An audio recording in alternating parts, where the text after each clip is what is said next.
Alright, I'm back, and we're back with the RC airplane airfield people, and we have about 400 in my fleet for the modded space drones that I mostly came up with myself with some notes talking about how to do that.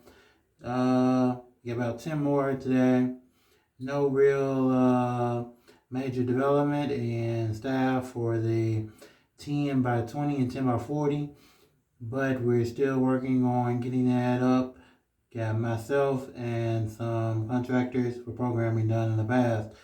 But other than that, we're just mostly engaging with things that are not traps. And if you are able to have the trap finding, you'll notice that most animals are traps, including animals on Earth. That's something else.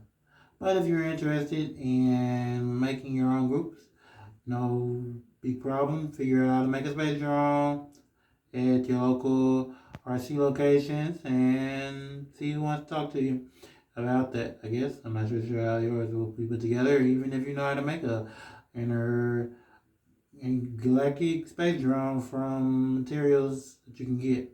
That's about it, I guess, for right now. The sign here is about what to say if you can get a 10 by 20 going, which we have a github talking about how they all work, and script for C sharp, and then we have bat files for how they work in runtime. If you have major problems with reading scripts, or you don't know how to read programming, but you can program, then I suggest you mostly just handle it all. Talk to us on various GitHubs. Thanks, bye.